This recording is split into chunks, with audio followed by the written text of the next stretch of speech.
students, you are welcome in online class.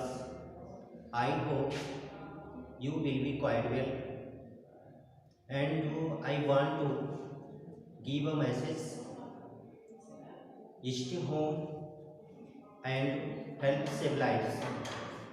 आज आप सभी लोगों को, जैसा कि आप लोग जान रहे हैं कि क्लास ना चलने के कारण ऑनलाइन क्लासेस चलाने पड़ रहे हैं, जिसमें आज आपको हम क्लास 9 के लिए इंग्लिश ग्रामर में आपको बताएंगे। और इसमें आज हम लोग सीखेंगे कि पार्ट ऑफ सेंटेंसेस जो हमारे होते हैं वो कितने होंगे। अब जैसे कि हम जानते हैं कि पार्ट ऑफ जो सेंटेंस होते हैं इसमें इनका डिफिनीशन क्या होता है, हम इसका डिफिनीशन जानेंगे। A word of meaningful words which make a complete sense is called a sentence।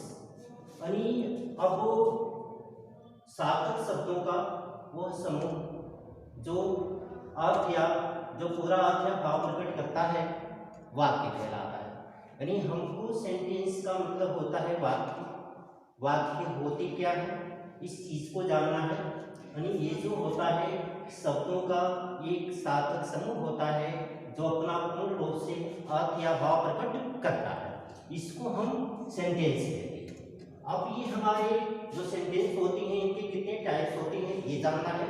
यहाँ पे लिखा हुआ है एज एग्जाम्पल हम जान सकते हैं कि राम इज गोइंग। अब ये जो वाक्य है इसका अर्थ होगा कि राम जा रहा है।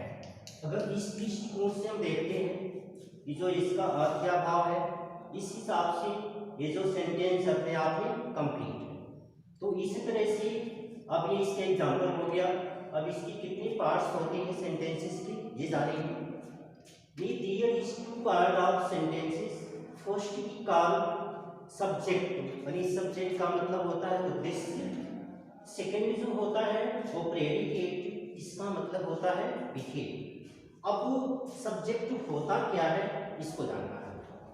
अब वो वाक्य का वह भाग जिसकी संबंध में कुछ कहा जाए सब्जेक्ट कहलाता है।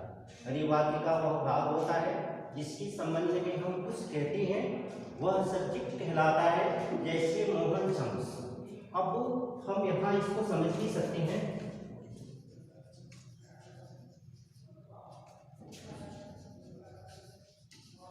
हम प्रश्न करके भी पता कर सकते हैं कि इसमें जो सब्जेक्ट है वो क्या है, यानी जो हमारा उद्देश्य है जिसके विषय में कुछ कहा जा रहा है वो क्या है।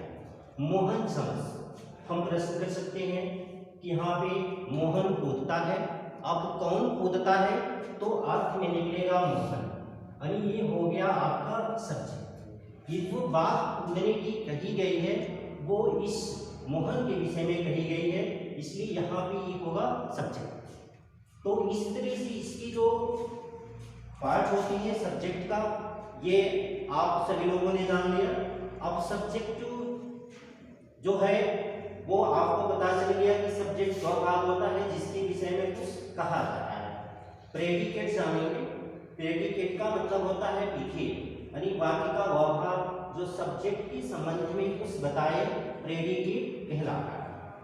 प्रेडिकेट जो है वो सब्जेक्ट के विषय में कुछ कहता है, उस अभिव्यक्ति देता है, कौन सा काम हो रहा है वो बताता है।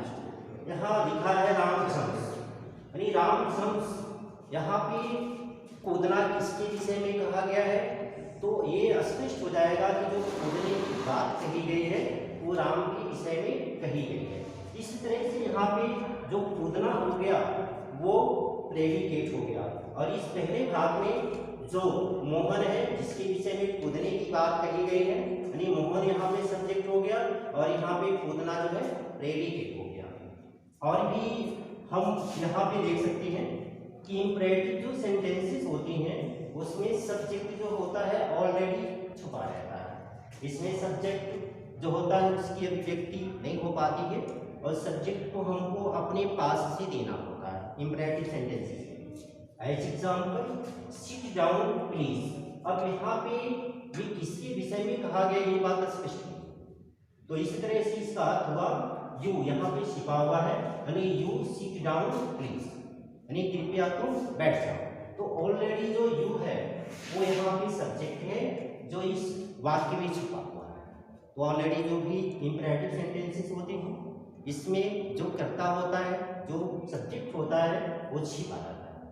अब हम इसको एक टेबल के माध्यम से भी समझ सकते हैं कि जो हमारी सेंटेंस की पार्ट होती हैं वो दो तरह की होती हैं, एक को हम सब्जेक्ट और दूसरी को कहते हैं प्रेडिकेट। यानी सब्जेक्ट का मतलब ये होता है, ऊपर ही बताया जा सकता है कि जिसकी संबंध में, बाकी का वह भाग होता है जिसके संबंध में कुछ कहा जाता है वो सब्जेक्ट कहलाता है।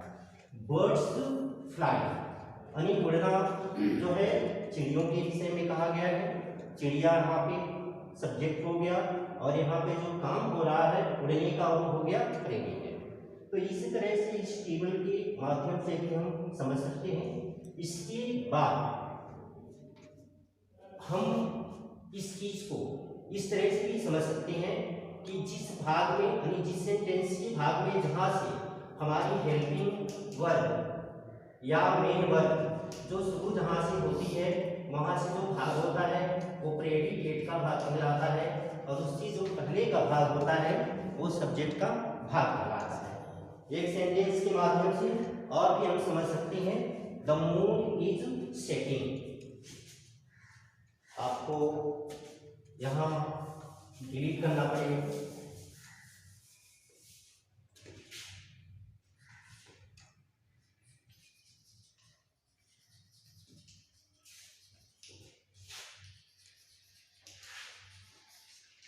इस चीज को और आसानी से समझ सकते हैं।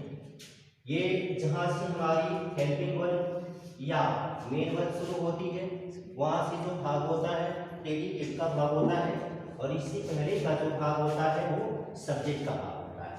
यानी द मून इज सेटिंग, जो चंद्रमा है वह डूब रहा है, यहाँ से हमारी हेल्पिंग वर्ब शुरू हो गई, ये हमारी मेन वर्ब है। अगर जिस वाक्य में हमारी हेल्पिंग वर्ब नहीं होती है, मेन वर्ब होती है, वहां से जो भाग होता है प्रेडिकेट का होता है। अगर उस सेंटेंस में हेल्पिंग वर्ब भी है तो जो प्रेडिकेट का भाग होगा वो हेल्पिंग वर्ब से शुरू होगा और उससे पहले का जो भाग होगा वो सब्जेक्ट का भाग।